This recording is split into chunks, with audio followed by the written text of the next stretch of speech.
ॐ साम्राज्य सौख्यं तृणवद् विहाय सन्धारयश्चीवरचिन्यवेषं निनिन्दवेदं पशुघातनं यो दयामयं तं प्रणतोऽस्मि बुद्धम्।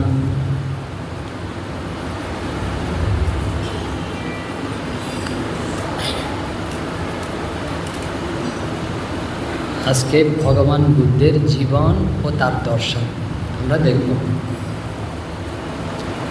তো তার জীবন এবং দর্শন দেখার পূর্বে যে বুদ্ধকে আসলে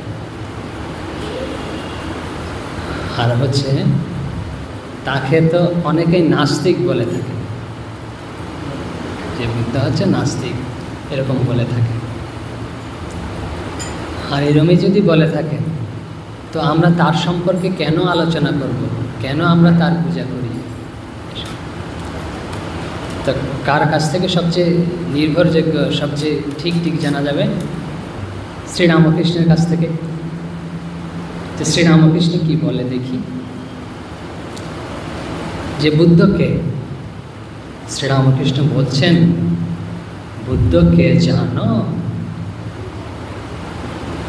যে বোধ স্বরূপকে চিন্তা করে তাই হওয়া, বোধ স্বরূপ হওয়া। যে বোধ স্বরূপকে চিন্তা করে, যে আমাদের যে বোধ আছে, অনুভব আছে, যে সব কিছু বোধ করছি, যে বোধ স্বরূপকে চিন্তা করে তাই হওয়া। তা আমরা বোধ স্বরূপকে চিন্তা করি, আমরা করি কি শরীরকে চিন্তা করি।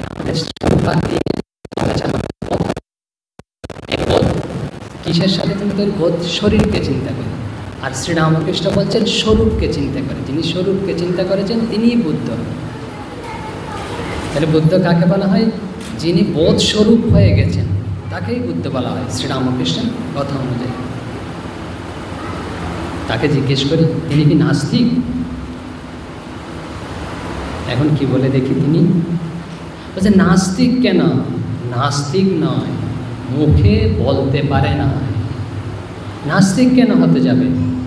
যেখানে স্বরূপকে বোধ হয় সেখানে অস্থি নাস্তির মধ্যের অবস্থা।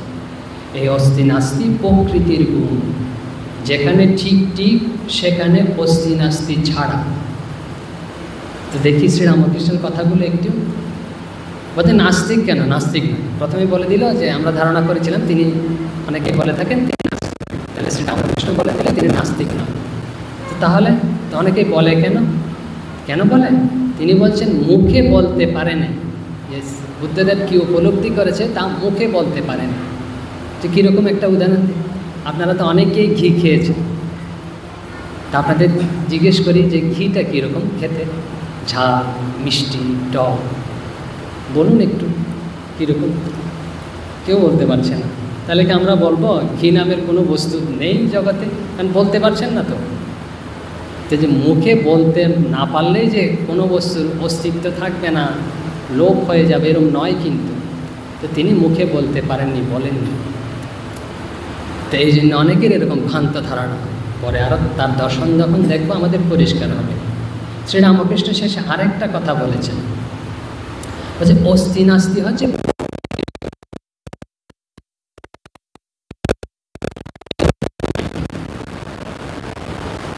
এটা। অস্থি মানে আছে, তোমার আছে বলে আমরা ধরতে পারছি, দেখতে পাচ্ছি, তখন বলা হচ্ছে এটা অস্থি। তো যেহেতু আছে, শ্রীরামকৃষ্ণ বলছেন প্রকৃতির গুণ। প্রকৃতি মানে হচ্ছে 3 গুণ দিয়ে এটা তৈরি। এখন দেখতে পাচ্ছি, স্পর্শ করতে পারছি। তাহলে যদি এটা দেখতে পারি, স্পর্শ করতে পারি, তাহলে এটা হচ্ছে ধ্বংসশীল, এটা ক্ষয়প্রাপ্ত হবে, থাকবে না, নষ্ট হবে তো এটা। তাহলে যেটাই দেখা যাবে, যেটাই স্পর্শ করা যাবে, তাহলে এটা হচ্ছে অনিত্য পদার্থ, ওটা ধ্বংস হয়ে যাবে, নষ্ট হয়ে যাবে। কিন্তু স্বরূপ কি কখনো নষ্ট হয়? কখনো হয় না। তাহলে অস্থি আছে এটা বলা যাবে না। যেটা উপলব্ধি করেছেন তিনি, ওটা আছে এটা বলা যাবে না। বললেই সমস্যা, বললেই ওইটা হচ্ছে বিনাশপ্রাপ্ত পদার্থ হয়ে যাবে। তাহলে আছে এটা বলা যাবে না। আবার বলছে নাই এটাও বলা যাবে না। যে কীরকম সমস্যা।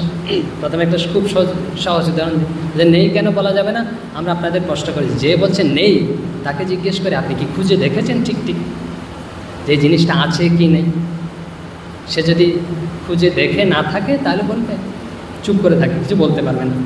মানে চুপ করে থাকা মানে আছে এটা মেনে নেওয়া, কিন্তু আছে এটা মেনে নিলে বলতে পারছে না, তো বললেই সমস্যা, বললে এটা ধ্বংসশীল পদার্থ হয়ে যাবে।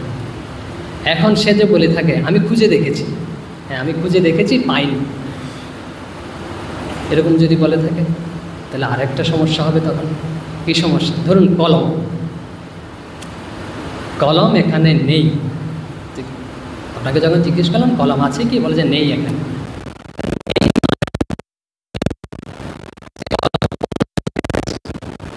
তারপর আমার মনে রয়েছে, তো যেহেতু এটা অন্য জায়গায় রয়েছে, এখানে নেই, তখনও কিন্তু এটা পদার্থ হয়ে যাবে, বস্তু হয়ে যাবে, তখনই এটা বিনাশপ্রাপ্ত পদার্থ হবে।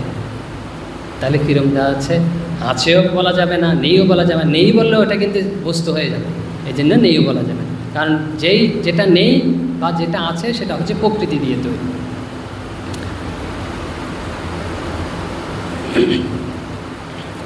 এখন আরেকটা, তাহলে দুটো আমরা পেয়ে গেলাম। বুদ্ধকে, তিনি হচ্ছেন বোধস্বরূপ, কে উপলব্ধি করেছেন বলেই তাকে বুদ্ধ বলা হয়। তিনি কি নাস্তিক? নয়, নাস্তিক নয়। এখন তাহলে আমরা কেন তার পূজা করছি, কেন তার আলোচনা করছি? দেখি শ্রীরামকৃষ্ণ কি বলেন। শ্রীরামকৃষ্ণ বলছেন সরাসরি, দ্বিমত নেই, বলছেন তিনি 10 অবতারের ভিতর একজন অবতার, শ্রীরামকৃষ্ণের কথা। তারপরে বলছেন শ্রী শ্রী বুদ্ধদেব ঈশ্বর অবতার ছিলেন, এটা নিশ্চিত। তার প্রবর্তিত মতে ও বৈদিক জ্ঞান মার্গে কোনো প্রভেদ নেই, একদম নিশ্চিত করে বলছে। প্রথম কথা হচ্ছে শ্রী বুদ্ধদেব ঈশ্বর অবতার ছিলেন, এটা নিশ্চিত। শ্রীরামকৃষ্ণ বলছেন নিশ্চিত, এরকম নিশ্চিত করে উনি খুব কমই বলেন, তিনি বলছেন এটা নিশ্চিত। বুদ্ধদেব হচ্ছে আমাদের শাস্ত্রে রয়েছে 10 অবতারের মধ্যে 9ম অবতার। একটু আগেই তো স্তোত্র পাঠ হলো যে কেশব ধৃত বুদ্ধ শরীর, এই কেশব ভগবান বিষ্ণু বুদ্ধ শরীর ধারণ করেছে। তো এই জন্যে আমরা তার জীবন আলোচনা করছি, তাকে পূজা করছি। কেন? তিনি ভগবানের অবতার, বিষ্ণুর অবতার। তো এখন বলবেন বৌদ্ধরা তো অবতার,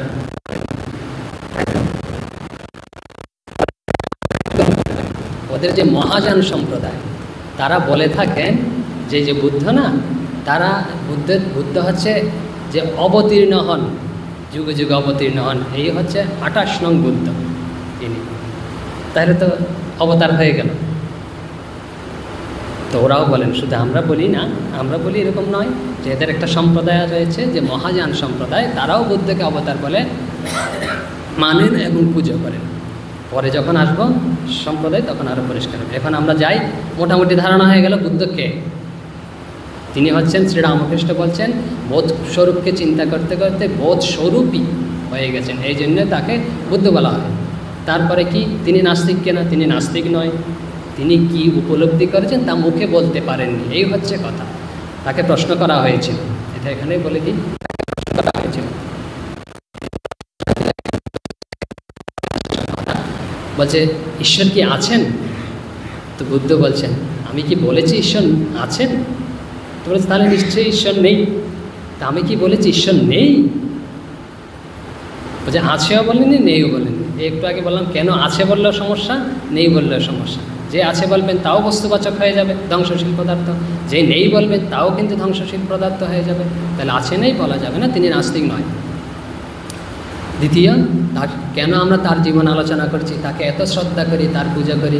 তিনি হচ্ছেন বিষ্ণুর 9ম অবতার, এই কারণে। এখন আমরা তার জীবনটা দেখি। আজকে হচ্ছে শ্রী শ্রী বুদ্ধ পূর্ণিমা বা বৈশাখী পূর্ণিমা। তো 3টি শুভ ঘটনা এই বৈশাখী পূর্ণিমাতে ঘটেছিল, আপনাদের জানা আছে। একটু উল্লেখ করে দিই কী কী। তিনি আবির্ভাব, যে বুদ্ধদেবের আবির্ভাব সিদ্ধার্থের, এই তারপর কি অধিলাভ, তিনি এই বৈশাখী পূর্ণিমাতেই লাভ করেছিলেন রাতে। আর যে পরিনির্বাণ, মহাপরিনির্বাণ, মানে যাকে বলা হয় শরীর ত্যাগ, প্রয়াণ, তা কিন্তু এই বৈশাখী পূর্ণিমাতেই হয়েছিল। 3টি ঘটনা এই বৈশাখী পূর্ণিমাতেই ঘটেছিল। তো তিনি কোথায় জন্মেছিলেন? তিনি লুম্বিনীতে জন্মেছিলেন, তার জন্মস্থান। কিন্তু তার যে পিতা রয়েছে শুদ্ধোদন, তার রাজত্ব ছিল কপিলাবস্তু। তো কপিলাবস্তু থেকে দেবদাহে তার মা যাচ্ছিলেন। দেবদাহে তার মামার বাড়ি। তো ওখানে যাওয়ার পথে যে লুম্বিনী মাঝখানে পড়ে, ওই লুম্বিনীতেই এই আজকের দিনে বৈশাখী পূর্ণিমা তিথিতেই রাতে তার জন্ম হয়েছে। তো জন্মসাল নিয়ে অনেক মতদ্বৈত আছে, তবে আমরা মোটামুটি একটু উল্লেখ করছি যে খ্রিস্টপূর্ব 566 খ্রিস্টাব্দ, যে খ্রিস্টের জন্মের 566 বছর পূর্বে এই বুদ্ধদেব জন্মেছিলেন। এখন থেকে প্রায় 2500 বছরেরও পূর্বে। তো তার বাবার নাম ছিল, একটু আগেই বলেছি যে কপিলাবস্তুর রাজা শুদ্ধোদন, তিনি রাজপুত্র ছিলেন, এটা তো সবার জানা। আর মায়ের নাম ছিল মায়াদেবী। তো তার যে জন্ম হয়েছে, নামকরণ করা প্রয়োজন। তো ঋষি অসিত নামকরণ করার জন্য এসেছিলেন, তাদের যে পারিবারিক, যেটাকে বলে ঋষি, যে শুদ্ধোদন এনেছেন সম্মানের সহিত। তো ঋষি নামকরণ করেছেন সিদ্ধার্থ। তার বাল্য নাম সিদ্ধার্থ। কেন সিদ্ধার্থ? যে রাজার অনেক আকাঙ্ক্ষা ছিল যে এরকম পুত্র লাভ করার, যে এরকম পুত্র লাভ করেছে শুদ্ধোদন। এবং এই যে আমরা যে মানব সম্প্রদায়, এই মানব জাতি তার জন্মতে সিদ্ধ হয়েছে। আর্থ মানে চাওয়া, যেটা চাই ওটা পেয়েছে। সিদ্ধ হয়েছে বলেই তার নাম ওই ঋষি রেখেছিলেন। তার পিতা সিদ্ধ হয়েছেন, আমরা সম্পূর্ণ মানব জাতি সিদ্ধ হয়েছি, এই জন্য তার নাম সিদ্ধার্থ রাখা হয়েছে। তো গৌতম কেন? গৌতম তাদের ওই যে বংশগত নাম, তিনি গৌতম আর বংশধর বলেই তার নাম গৌতম, সিদ্ধার্থ গৌতম। খুব তাকে শাক্যমুনিও বলা হয়। সবচেয়ে প্রচলিত আমাদের কাছে যে গৌতম বুদ্ধ। বুদ্ধ মানে একটু আগেই বলেছিলাম যে শ্রীরামকৃষ্ণ বুদ্ধ শব্দের কী অর্থ করেছে, একই অর্থ বুদ্ধদেব নিজে করেছেন। বুদ্ধদেবকে যখন জিজ্ঞেস করা হয়েছে বুদ্ধ শব্দের অর্থ কী, বুদ্ধ নিজে বলছেন বুদ্ধ শব্দের অর্থ আকাশের ন্যায় অনন্ত জ্ঞান সম্পন্ন, যার সীমা নেই, অনন্ত জ্ঞান সম্পন্নকে বুদ্ধ বলা হয়। এই তার মোটামুটি নামকরণ। এখন আর একটু দর্শনে যাই। আমরা বলেছিলাম একসাথেই আলোচনা করব, কোনটা? তার জীবন এবং দর্শন। শুধু যখন দর্শন আলোচনা করে না, তো তখন কিন্তু লাগবে না। এই জন্য দর্শন এবং জীবন একসাথে আলোচনা করা দরকার। আর দর্শনটাই কিন্তু তার জীবনের প্রধান। আমরা বলছি, স্বাভাবিক বলছি যে ঈশ্বর আছেন। কীরকম? বৈদিক জ্ঞান মার্গ। শ্রীরামকৃষ্ণ বলেছেন বৈদিক জ্ঞান মার্গ আর তার প্রবর্তিত মার্গ বুদ্ধদেবের প্রবর্তিত মার্গের মধ্যে কোনো পার্থক্য নেই। কিন্তু বৈদিক যে জ্ঞান মার্গ, তাকে কি বলা হয়? তাতে বলা হয় পূর্ণমদং পূর্ণমিদং পূর্ণাৎ পূর্ণমুদচ্যতে, এরকম আছে, জানা আছে। মানে পূর্ণমদ মানে এই যে সৃষ্টি হয়েছে সব কিছু পূর্ণ থেকে, সব কিছু তিনি পরিপূর্ণ হয়ে রয়েছেন, তাকে ব্রহ্ম বলা হয়। বেদান্ত বলছে তিনি, ওই দিন আমরা একটু উদাহরণ দিয়েছিলাম, সব কিছু পরিপূর্ণ হয়ে তিনি রয়েছেন। আর বুদ্ধদেব কি বলেছেন জানেন? শূন্য। শূন্যই বিষয়, যেটাকে আমরা জানতে চাই সেটা শূন্য। বেদান্তের যে বলছেন জ্ঞান মার্গ, তাকে বলা পূর্ণ, আর বুদ্ধদেব বলছে শূন্য। দুটা তো দুমেরুর কথা হয়ে গেল। তো একটা স্মৃতি কথা বলি, বুঝতে সুবিধা হবে। বোধাত্মানন্দ মহারাজ ভব মহারাজ, তিনি আমাদের যে ব্রহ্মচারী প্রশিক্ষণ কেন্দ্র আছে ওখানকার প্রথম অধ্যক্ষ ছিলেন। তো এরকম ব্রহ্মচারীদের মধ্যে সাধুদের মধ্যে এরকম হয় না, এরকম হচ্ছে যে তর্ক যুক্তি, যে বুদ্ধদেব বলেছেন শূন্য আর বেদান্ত বলছে এরকম, তবু আমরা বুদ্ধদেবকে গ্রহণ করেছি। দুটা তো দুমেরের কথা হয়ে গেল। কীরকম? তখন মহারাজ একটা খুব সুন্দর উদাহরণ দিয়েছে। মহারাজ বলছেন একটা জাহাজ তট থেকে, মানে তীর থেকে রওনা করে গভীর সমুদ্রে পৌঁছেছে। আর গভীর সমুদ্রে পৌঁছার পরে দেখা যাচ্ছে না, সামনে পিছনে অনন্ত।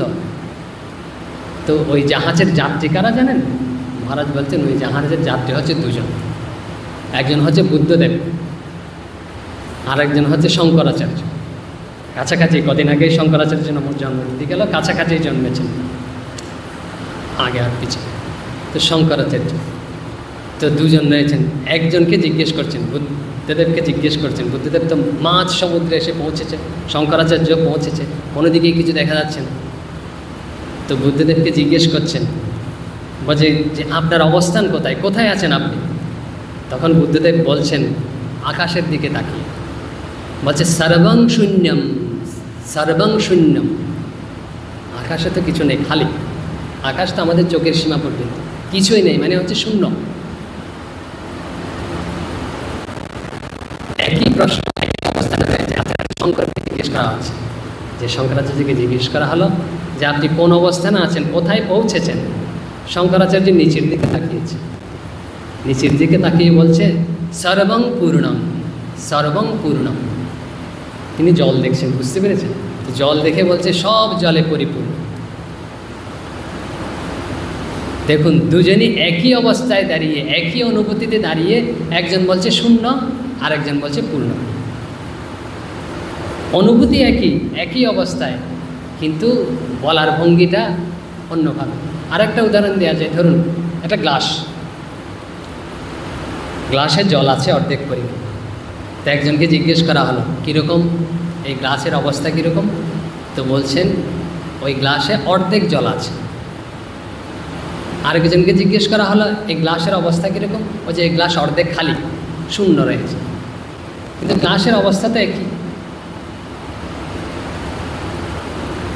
তো আমাদের যে বৈদিক জ্ঞান মার্গ, ওখানেও দুটো পথ আছে। একটা হচ্ছে নেতি নেতি, নেতি নেতি মানে হচ্ছে ইহা নয়, ইহা নয়, সব কিছু সরিয়ে দেওয়া। কীরকম সরিয়ে দেওয়া? আমি শরীর নয়, তারপরে হচ্ছে চেয়ার নয়, টেবিল নয়, এবার সব কিছু নয়, এরকম বলে সরিয়ে দেওয়া, সব কিছু নেই নেই বলে। আরেকটা হচ্ছে অস্তি, ইতি ইতি, দুটা পদ্ধতি রয়েছে। মানে হচ্ছে সব রয়েছেন, তিনিই রয়েছেন, তিনিই রয়েছেন। তো এরকম দুটা মার্গ আছে। শ্রীরামকৃষ্ণ কি বলছেন, নরেন্দ্রকে বলছেন এক সময়, বলছে এরকম দুটা পথ আছে, একটা হচ্ছে নেতি নেতি, একটা ইতি ইতি। তো অস্থিটা নাও না কেন? বলছে ইতি ইতিটা নিতে বলেছেন তিনি, নরেন্দ্রকে বলেছেন। তাই আবার বুদ্ধদেবের জীবনে ফিরে আসি। তো কোথায় তার নামকরণ হয়ে গেছে, এখন হচ্ছে বয়স। যখন নামকরণ হচ্ছিল না, তখন কিন্তু ঋষি বলেছিলেন, ইনি কে জন্মেছেন জানেন? ইনি এমন মহাপুরুষ জন্মেছেন, তিনি হচ্ছেন পরবর্তীতে সন্ন্যাসী হবেন এবং ধর্ম সম্প্রদায়ের প্রবর্তন করবেন। সেটা শুদ্ধোধনের মাথায় রয়েছে। মানে রাজার ছেলে তো স্বাভাবিকত কী হয়, ডাক্তারের ছেলে ডাক্তার হয়, ইঞ্জিনিয়ারের ছেলে ইঞ্জিনিয়ার হয়, ব্যবসায়ীর ছেলে ব্যবসায়ী হয়। এরকম কোনো দেখেছেন কি যে রাজার ছেলে ভিখারি হচ্ছে? তো এই দেখুন, রাজার ছেলে ভিখারি হবে। এই জন্য শুদ্ধোধন আটকানোর চেষ্টা করছে বিভিন্নভাবে। তো তার যখন 16 বছর বয়স, তখন তাকে বিবাহ দেওয়া হয়েছে, তাকে পরিণয় বন্ধনে আবদ্ধ করার চেষ্টা করা হয়েছে। তো তার স্ত্রীর নাম ছিল হচ্ছে যশোদারা, গোপাও বলা হয়। তো গোপার সঙ্গে শুদ্ধোধন তার বিয়ে দিয়েছিলেন। তো কিছুদিন পরে তার এক পুত্র সন্তানও জন্মেছিলেন, নাম হচ্ছে রাহুল। তো এই অবস্থা চলছে, দিনের পর দিন অতিবাহিত হচ্ছে। এখন সিদ্ধার্থের ইচ্ছে হয়েছে নগর পরিভ্রমণ করবে। তো পিতাকে জানিয়েছেন আমি একটু বেরোবো, যে আপনার রাজ্যটা দেখতে বেরোবো।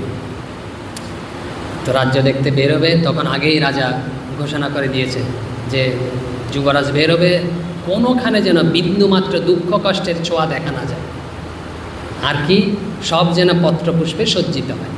তো বেরিয়েছে সিদ্ধার্থ, সাথে কে রয়েছে? সাথে রথী রয়েছে, ছন্দক, রথীর নাম হচ্ছে ছন্দক, রথে করে বেরিয়েছে। তো বেরিয়েছে, নগর পরিভ্রমণ করছে, এইসব ঘটনা জানা অনেকের। তো কীরকম দেখুন, দুঃখ 3 রূপে তাকে দর্শন দিয়েছে সিদ্ধার্থকে। জরা, না প্রথমে হচ্ছে জরা, তারপরে রোগ, তারপরে হচ্ছে মৃত্যু। এই 3 রূপে দুঃখ দর্শন দিয়েছেন, আমাদের সবার জীবনে রয়েছে। তো দেখছেন কি, সিদ্ধার্থ একজন লোক যাচ্ছেন, চুল একদম সাদা হয়ে গেছে, কয়েকটা চুল মাত্র আছে, চামড়া কুঁচকে গেছে, হাঁটতে পারছে না, একটা লাঠি ভর দিয়ে হাঁটতে হাঁটতে খুব কষ্ট। কি বলছে কেউ ডাকলেও শুনতে পারছে না, তিনি বলতেও পারছে না ভালো করে, দাঁত তো পড়ে গেছে, আর এরম করে করে হাঁটছে। তো সিদ্ধার্থ জিজ্ঞেস করছে যে ইয়েকে, ছন্দকে, ইনিকে এরকম কষ্ট এনার? যে এনাকে বৃদ্ধ বলা হয়, যে আপনারা একসময় এই বয়স হবে, যে রাহুলের হবে, তারপরে হচ্ছে যশোধারার হবে, আপনার পিতার হবে, সবার হবে এরকম। জীবনে কখনো এখনো বৃদ্ধ দেখেনি কিন্তু সিদ্ধার্থ, সবার হবে এরকম কষ্টের জীবন আসবে। তিনি তো অবাক, আরেকটু এগিয়ে চলেছে, আরেকটু এগিয়ে যেতে যেতে আরেকজন দেখতে পাচ্ছে কুষ্ঠরোগী, শরীর থেকে তামার রং হয়ে গেছে শরীর, আর মাংস না খসে খসে পড়ছে, অন্যরা দেখে দূরে সরে যাচ্ছে। তো সিদ্ধার্থ জিজ্ঞেস করছে, একে এরকম করুণ অবস্থা, যে একে কুষ্ঠরোগী বলা হয়, রোগগ্রস্ত, সবার শরীর থাকলেই রোগ হবে, আসবে। বলছে আমারও, হ্যাঁ আপনারও হবে। তো এইটা দেখেছি শঙ্করাচার্যের খুব সুন্দর কথা আছে, বলছে শরীরং সুরূপম সদা রোগমুক্তম যশশ্চারু চিত্রং ধনং মেরুতুল্যম। বলছে শরীর খুব সুন্দর রূপ, আর কি সদা রোগমুক্ত, আমি একদম নিরোগ, এরকম কখনো থাকবে না, রোগগ্রস্ত হবে, জরাগ্রস্ত হবে, আর যতই ধন সম্পদের অধিকারী হই না কেন থাকবে না, এগুলো থাকবে না কখনো। তারপরে চূড়ান্ত, তা একজনকে কাঁধে করে নিয়ে যাচ্ছে, বলছে এই দিন দুপুরে, সিদ্ধার্থ জিজ্ঞেস করছে এই দিন দুপুরে একটা লোক শুয়ে যাচ্ছে কী ব্যাপার? আমরা তো রাতের বেলায় শুই, ঘরে শুই, বিছানায় শুই, একে শুয়ে সবাইকে দর্শন করাতে নিয়ে যাচ্ছে, ব্যাপারটা কি? তখন ছন্দ করছে, মারা গেছে। ও এরকম মারাও যায়? মারা যাওয়াটা কীরকম? বলছে মারা যাওয়াটা এরকম যে শ্বাস বন্ধ হয়ে যায়, খুব কষ্ট মৃত্যুটা। বলছে মৃত্যু আছে জগতে? এটা দেখে তো সে আরও কিছুদিন গেছে, তো কিছুদিন গিয়ে দেখতে পাচ্ছে একজন সৌম্য ব্যক্তি, দেখতে খুব সুন্দর, আর কি একদম মনে কোনো দুঃখ আছে, শোক আছে, চেহারা দেখে মনে হচ্ছে না, এরকম ব্যক্তি দৃঢ় পদক্ষেপে, স্বাভাবিক শান্ত পদক্ষেপে এগিয়ে চলেছে, আর সদা আনন্দ ভাব, ভিতরে একটা আনন্দের ভাব, আর কাঁসায় অবস্থা, গেরুয়া বস্ত্র পরে আছে। ওইটা দেখে না সিদ্ধার্থের খুব পছন্দ হয়েছে, জগতে মনে হয়েছে এই হচ্ছে সবচেয়ে সুখী জিনিস। এই দিনের মধ্যে যা দেখলাম আমি নগর ভ্রমণ করতে এসে, এটাই হচ্ছে সবচেয়ে ভালো জিনিস দেখেছি। এখন ছন্দক তুই বলে একে, বলছে একে জানে না, এই হচ্ছে সন্ন্যাসী, যে মোহ মায়া সব ত্যাগ করেছে। বলছে তাই নাকি? এখন সিদ্ধার্থের যা হওয়ার হয়ে গেছে, তিনি তো ফিরেছে, বলো এখন ফিরে চলো, আমার যা হওয়ার হয়ে গেছে, যা দেখার দেখে ফেলেছি। তো পিতাকে এসে ধরেছে যে তিনি সংসার ত্যাগ করবেন, সন্ন্যাসী হবে। বলছে কেন তুমি সন্ন্যাসী হবে? তখন পিতাকে এরকম প্রশ্ন করেছে, জরা, তারপরে হচ্ছে রোগ, মৃত্যু, এসব থেকে আপনি আমাকে পরিত্রাণ দিতে পারবেন, মুক্তি দিতে পারবেন? তাহলে আমি এখানেই থাকবো। পিতা কোনো উত্তর দিতে পারেন। তো 29 বছর বয়সে তিনি সংসার ত্যাগ করেছেন।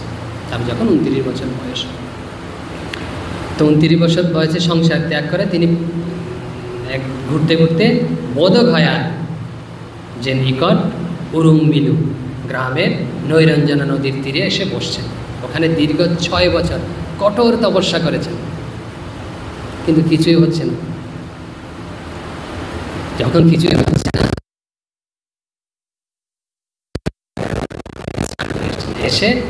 যখন এসছেন তখন ওই নদীর যে শ্রেষ্ঠী কন্যা, একজন কন্যা যুবতী সুজাতা তার নাম, যে বনদেবতা ভেবে না একটু পায়েস তৈরি করে এনেছে, ওগুলো বুদ্ধদেবকে খাইয়েছে। কিন্তু বুদ্ধদেব এটা গ্রহণ করেছেন, গ্রহণ করে শপথ নিয়েছেন। ললিত বিস্তারে খুব সুন্দর একটা রয়েছে, আমরা একটু উল্লেখ করছি, অনেকের জানা। ইহাসানে শুষ্যতমে শরীরম ত্বক অস্তি মাংসং প্রলয়ঞ্চ ইয়াতু অপ্রাপ্য বোধিং বহুকল্প দুর্লভং নৈব আসনাৎ কায়ম অত চলিষ্যত। এই শ্লোকটা না, যখন ঠাকুরের সন্তানরা খুব সাধন ভজন করছিলেন, অর্থাৎ নরেন্দ্রনাথ, তারপরে হচ্ছে বাবুরাম, যখন কাশীপুরে ছিলেন, তাদের মনে দৃঢ় অঙ্কিত করে রেখেছিলেন, শুধু মনে নয়, দেয়ালে লিখে লাগিয়ে রেখেছিলেন। কীরকম দেখুন, আপনাদেরও হয়তো কাজে আসতে পারবে। বলছে ইহাসনে শুষ্যতমে শরীর, আমরা তো বলছি আমরা কেন সফল হচ্ছে না? এই যে বুদ্ধদেব সফল হচ্ছে না, তার যে সিদ্ধি হচ্ছে না, তো সফলতা তো সবাই চাই আমরা, বলছে কেন সফল হচ্ছি না? বলছে এই আসনে যে আমার শরীর শুকিয়ে যাক, তবুও আমি এই আসন ত্যাগ করব না, শপথ নিচ্ছি।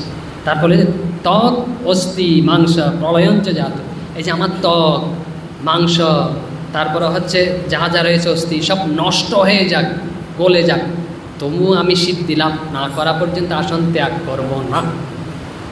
যে অপ্রাপ্য বোধিং বহুকল্প দুর্লভ, যে অপ্রাপ্য বোধি বহু জীবনের দুর্লভ যে জিনিস, ওটা যতক্ষণ পর্যন্ত পাচ্ছি না ততক্ষণ নৈব আসনা কায়ম অত বিচলিষ্যতে, যে আসন থেকে আমার শরীর চালিত করব না, সফল হতে না হলে না এরকম শপথ নিতে হবে, আমি পরেই ছাড়ব, যতক্ষণ পর্যন্ত আমার হচ্ছে না ততক্ষণ পর্যন্ত আসন ছেড়ে উঠব না, এই দেখুন তখনই সফলতা আসবে।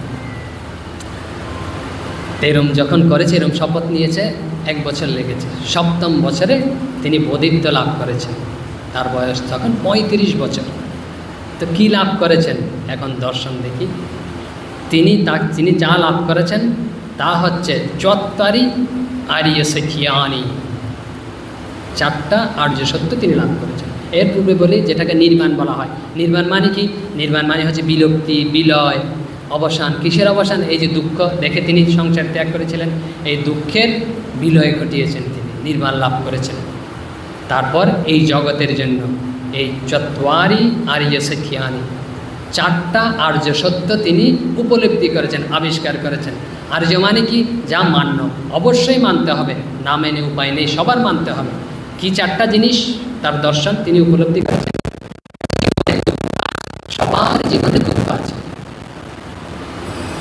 দুঃখ ছাড়া এমন কেউ নেই। এনারা বলতে পারেন কোথায় দুঃখ আছে, আমরা তো দুঃখে এখনো অনুভব করছি না। একটা গল্প বলি, বুদ্ধদেবের জীবনের ঘটনা। তো বুদ্ধদেব যে শ্রাবস্তী নদীর তীরে বসে রয়েছে, তো এমন সময় কিশা গৌতমী নামের একজন গেছেন বুদ্ধদেবের কাছে। কী অবস্থায় গেছেন জানেন? মৃত সন্তানকে কোলে নিয়ে গেছেন। জগতের সবচেয়ে কঠিন জিনিস, ভারী জিনিস, যে বোঝা মানুষ উঠাতে পারে না, সেটা হচ্ছে মৃত সন্তানের শরীর। যে সন্তান মৃত্যুবরণ করে, এটা কেউ চায় না, সহ্য করতে পারে না, এরকম কষ্ট নেই। তাই কিশা গৌতমী যে বুদ্ধদেবের কাছে মৃত সন্তানকে কোলে নিয়ে গেছেন, যে বলছেন আমি জানি আপনি মহান ব্যক্তি, আপনি পারেন আমার সন্তানকে জীবিত করে দিতে। তো বুদ্ধদেব বলছে এরকম সম্ভব নয়, জগতে শরীর ধারণ করলে মৃত্যু হবে, এটা অবধারিত। তো কিছুদিন তিনি বোঝাতে পারেন যে এরকম কী বলবো, খুব শক্ত, কঠিন শক্ত যে সন্তান হারান। তখন যখন মানাতে পারছেন, তখন বুদ্ধ বলছেন ঠিক আছে, তুমি যদি একটা কাজ করতে পারো, আমি তাহলে তোমার সন্তানকে জীবিত করে দেবো। বলছে কী কাজ? তখন খুব আনন্দে যে কিশা গৌতমী চেহারায় আনন্দ ফিরে এসছে। বলছে কী কাজ? বলছে 1 মুঠো সরিষা আনতে হবে। বলছে এটা তো আরও সহজ কাজ, সবার বাড়িতেই সরিষা পাওয়া যাবে। বলছে আর একটা কিন্তু আছে। কি? বলছে যেই বাড়িতে কেউ মৃত্যুবরণ করেনি, মৃত্যু যেই বাড়িতে প্রবেশ করেনি, ওখান থেকে সরিষা আনতে হবে। তো কিশা গৌতমী একদম আনন্দের সাথে চলে গেছে। তো খুঁজতে কোনো বাড়ি, সবার বাড়িতে, প্রায় সবার বাড়িতে সরিষা আছে, কিন্তু মৃত্যু হয়নি। মৃত্যু মানে হচ্ছে দুঃখ, দুঃখ প্রবেশ করেনি, দুঃখ নেই, এমন কোনো বাড়ি সে খুঁজে পায়। তারপর ফিরে এসে বুদ্ধদেবকে বলেছে, তার শিষ্যত্ব গ্রহণ করেছে। এই হচ্ছে দুঃখ। আমরা যতই অস্বীকার করি না কেন, এটা হচ্ছে বাস্তব সত্য। বলা হয় যে দুঃখবাদী নয়, এটা কিন্তু সত্য, আমরা অস্বীকার করে না। ভগবান বলছেন, শ্রীকৃষ্ণ হচ্ছে অনিত্যম অসুখম লোকম, এই লোক হচ্ছে অসুখকর, দুঃখকর, যেটা আমরা স্বীকার না করি তবুও কিন্তু এটা দুঃখকর। তারপর কি দ্বিতীয়টা হচ্ছে তিনি আবিষ্কার করেছেন, এই যে দুঃখ এসছে না, তার কারণ আছে, কেন এসছে দুঃখর কারণও তিনি বলেছেন। 12টি কারণ উল্লেখ করেছেন, আমরা সব বলছি না, অনেক সময় যে কী থেকে দুঃখ হয়? জরা মরণ থেকে দুঃখ হয়, মৃত্যু থেকে দুঃখ হয়, শরীর রোগগ্রস্ত হলে দুঃখ হয়, জরা মরণ থেকে দুঃখ হয়। জরা মরণ কোত্থেকে হয়? জন্ম থেকে হয়। আর জন্ম কোত্থেকে হয়? এরমভাবে গিয়ে একদম কারণে গেছে অবিদ্যা থেকে হয়, জানি না, এরম মাঝখানে রয়েছে। এই হচ্ছে দুঃখের কারণ। তো তিনি বলেছেন দুঃখ আছেন, প্রথম সত্য।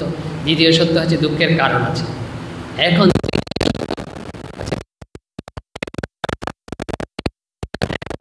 এই দুঃখ নিরোধের উপায়ও আছে, দুঃখ আমরা নিরোধ করতে পারি। বলছে কীভাবে নিরোধ করতে পারি? 3 নম্বর সত্য বলছে নির্বাণ লাভ করে, মুক্তি লাভ করে, এই দুঃখের থেকে পরিত্রাণ পেতে পারে। তো নির্বাণ লাভ করতে তো হবে। নির্বাণটা লাভ করব কিভাবে? বলছে এটা লাভের উপায়ও আছে। বলছে এই দুঃখ নিরোধের উপায় আছে, উপায় হচ্ছে মার্গ। তিনি 8টা মার্গ নির্দিষ্ট করেছেন, তাকে অষ্টাঙ্গ মার্গ বলা হয়। আমরা মার্গগুলো বলছি না, দেখতে পাচ্ছেন, তো অষ্টাঙ্গ মার্গ বলা হয়। আর একটা গল্পতে আসি, আর একটা তার জীবনের ঘটনা। কি ঘটনা? অঙ্গুলিমাল নাম শুনেছেন আপনারা অনেকে যারা বুদ্ধের জীবনের সাথে পরিচিত। তো এমন দস্যু না, কেউ তাকে রুখতে পারছে না। বলছে তিনি হচ্ছে কৌশল রাজ্যে থাকতেন, এক বনের মধ্যে থাকতেন। তো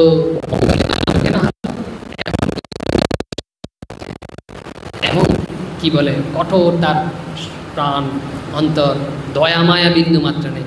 মানুষ হত্যা করে সেই আঙ্গুলগুলো কেটে তো গেঁথে মালা হিসেবে পড়ত, এই জন্য তার নাম হয়েছে অঙ্গুলিমাল। তো কেউ তাকে রোধ করতে পারছে না।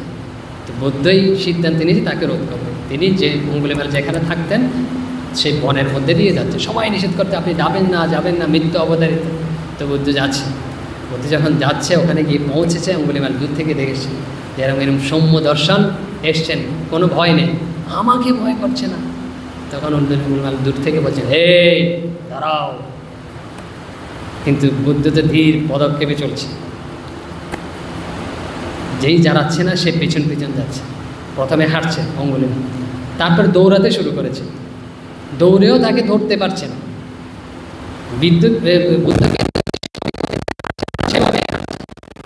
বুদ্ধকে দৌড়াচ্ছে, ছুটছে। তখন সে আর পারছে না, তখন বলছে এই থামতে বলছি না তোমাকে। বুদ্ধ স্বাভাবিক গতিতে চলছে, আরও বলছে গর্জন করে বললে থামবে না। এখন বুঝতে পেরে বলছে আপনাকে বলছি একটু থামুন, ধরতে হবে। তখন বুদ্ধদেব বলছে আগে তুমি থাম।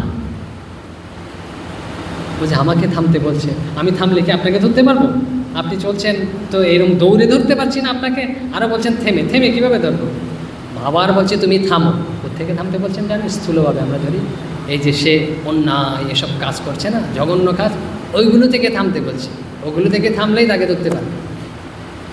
তা আমাদের যে যারা, আমরা তো অন্যায় করছি না, বলতে পারেন আমরা, আমাদের চিত্ত না, মন সর্বাদে এরকম ছুটছে।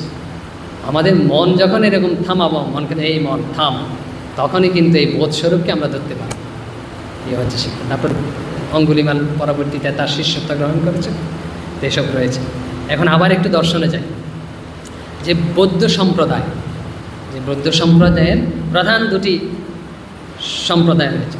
একটাকে বলা হয় হীনযান, আর একটাকে বলা হয় মহাযান। হীনযান কি?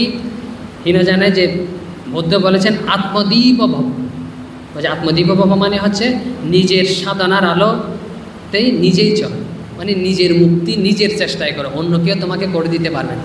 বলছে ঈশ্বর টিশ্বরের কেউই কারো কৃপার অপেক্ষা করবে না, নিজেরটা নিজেই করো।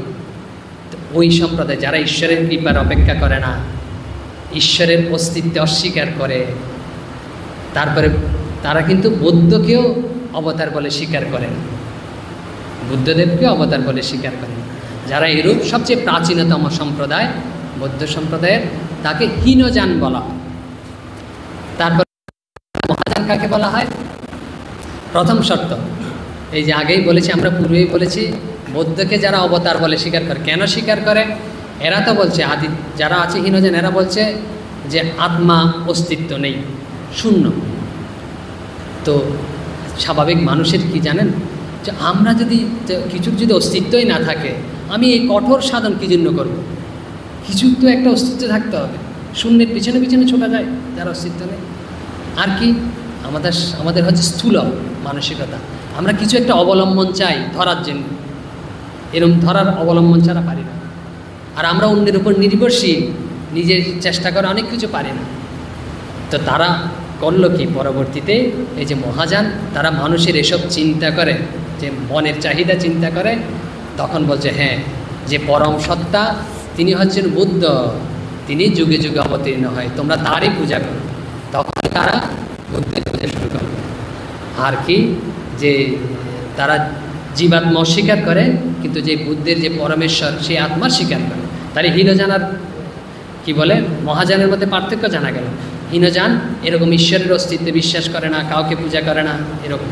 আর মহাযান কি হচ্ছে আধুনিক, তারা বলছেন বুদ্ধ তো, ওরা হীনযান বলেছিল নিজের মুক্তি নিজে করো, আর মহাযান বলছে নিজের মুক্তির সাথে সাথে অন্যের কল্যাণও করবে, অন্যের মুক্তি সাধন করো। এই হচ্ছে এদের মধ্যে পার্থক্য হয়ে গেছে এভাবে। তা আমাদের কীরকম? আত্মন মোক্ষার্থ জগৎ গীতায় আছে, নিজের কল্যাণ সাথে সাথে জগতের মুক্তি।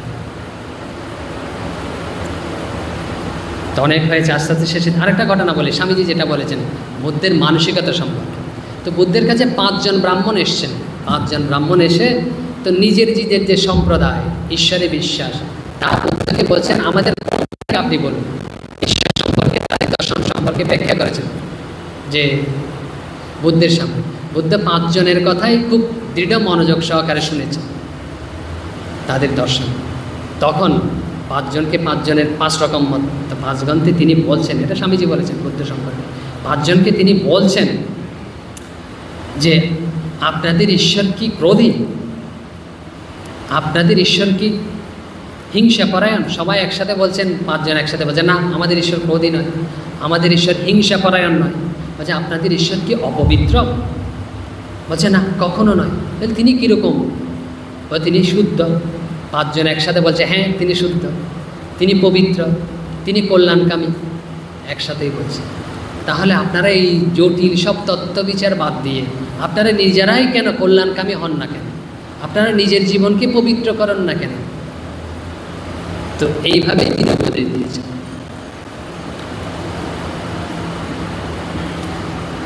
এখন যে বলছি তার যে নির্বাণ শেষ করে অনেক সময় হয়েছে, তার যে পরিনির্বাণ, মহানির্বাণ কখন হয়েছে, তার যে বংশ রয়েছে, পুত্র, তারপরে স্ত্রী, তারপরে মাতা, এদের সম্পর্কে অনেকে জানতে চায়। তিনি যখন প্রথমবার বোধি লাভ করার পরে যখন প্রথমবার তিনি কপিলাবস্তুতে গিয়েছিলেন, নিজের রাজ্যে নিজের প্রাসাদে গিয়েছিলেন, তখন এরা সবাই যে কে রাহুল তার সন্তান এসে তাকে প্রণাম করে জিজ্ঞেস করছে পিতৃধন আমাকে দিন, যে পিতার যে সম্পদ আমাকে দিন। তখন সাথে সাথেই যে বুদ্ধ তাকে সঙ্গে যোগদান করিয়েছেন, সন্ন্যাস দিয়েছেন, পিতৃধন দিয়েছে সম্পদ। তার সেরম নন্দ জ্ঞাতি ভ্রাতা তাকেও দিয়েছেন। পরবর্তীতে কিন্তু তার মাতাকেও তিনি সন্ন্যাসীর সঙ্গে গ্রহণ করেছেন, তার স্ত্রীকেও সন্ন্যাসীর সঙ্গে গ্রহণ করেছেন। তো দীর্ঘ 45 বছর তিনি প্রচার করেছেন। 35 বছরে তিনি লাভ করেছেন। 80 বছর পর্যন্ত তিনি ছিলেন। তার বয়স যখন 80 বছর, যে মহানির্বাণ সূক্ত অনুযায়ী, তারা সূক্ত বলা হয়, সূক্ত অনুযায়ী যে তাদের শাস্ত্রে রয়েছে, তার বয়স তখন 80 বছর। এই 80 বছর বয়সে তিনি পাও নামক স্থানে পৌঁছেছেন। ওখানে একটা আমবাগান আছে, ওই আমবাগানে তিনি বিশ্রাম করছেন। তো ওখানে যখন বিশ্রাম করছেন, একজন তাকে খাওয়ার জন্য নিমন্ত্রণ করেছেন। তার নাম চণ্ড বা চন্দু, এভাবেও বলা হয়, যে উনি নিমন্ত্রণ করেছেন। তো খাইয়েছেন খুব পরিতোষ করে। কি খাইয়েছেন? উল্লেখ আছে যে ভাত খাইয়েছেন। ভাতের সাথে কি? ভাতের সাথে খাইয়েছেন হচ্ছে শুকুর মধ্যপ। শুকুর মধ্যপানে হচ্ছে শুকুরের মাংস। এটা নিয়ে অনেক দ্বিমত রয়েছে। শুকুরের মাংস খাইয়েছেন আর ভাত খাইয়েছেন। কেউ কেউ আবার বলেন শুকুরের মাংস না, কি কেউ কেউ বলেন হচ্ছে শুকুরের খাওয়া। গরিব লোক তো শুকুরে যা খায় তারাও তা খায়, তাও বুদ্ধদেবকে খাইয়েছেন। বুদ্ধদেব তো করুণার পাত্র, যে খুব করুণা সবাইকে করে থাকেন, তার ওইটা গ্রহণ করেছিলেন। আর কেউ কেউ বলে থাকেন ওইটা হচ্ছে এক প্রকারের আলু। কীরকম আলু? যে মাটির নিচে বড় বড় আলু হয়, লাল প্রকৃতির, দেখেছেন? ওটা যখন রান্না করে না, এই যে মাংসের, শুকুরের মাংসের মতো দেখে, কেউ কেউ এটাও বলে থাকে। তো এরকম 3-4টা মত রয়েছে। যা হবার হোক তিনি খেয়েছেন। তা খাওয়ার পরে তার আমাশয় হয়েছে। আর আমাশয় হওয়ার পরেও, তিনি রোগগ্রস্ত হওয়ার পরেও তিনি আনন্দকে নিয়ে, তার যে প্রধান শিষ্য আনন্দকে নিয়ে কুশীনগরে চলে এসেছেন। পরিভ্রমণ করে কুশীনগরে চলে এসেছেন। কুশীনগরের শালবন ছিল। এই শালবনের 2 গাছের মাঝখানে, 2 বৃক্ষের মাঝখানে তিনি আনন্দকে বলছেন যে এখানে একটা কাপড় পেতে দাও, যেটাকে মহাপরিনির্বাণ আসন বলা হয়। যে সেই আসনে তিনি গ্রহণ করেছেন, শুয়েছেন। শুয়ে ওই দিন মঙ্গলবার ছিল, ওই মঙ্গলবারে তিনি শরীর ত্যাগ করেছেন। তিনি দীর্ঘ 80 বছর শরীর ছিলেন। তার শেষ উপদেশ ছিল, তিনি বলছেন শেষ উপদেশ, সকল জাগতিক বস্তুর বিনাশ আছে, সকল জাগতিক বস্তুর বিনাশ আছে। অধ্যাবসায়ের সাথে নিজের মুক্তির জন্য সংগ্রাম করো। খুব সহজে মুক্তি পাওয়া যায় না, একদম অধ্যাবসায়ের সাথে সংগ্রাম করতে হবে। এটা তিনি বলেছেন তার শেষ উপদেশ।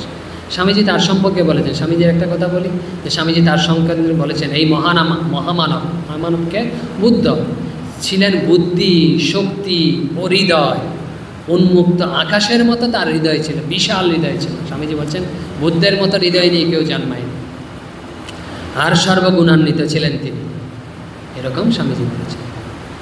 ওম শান্তি শান্তি শান্তি, হরি ওম তৎসৎ। শ্রীরামকৃষ্ণার্পণমস্তু।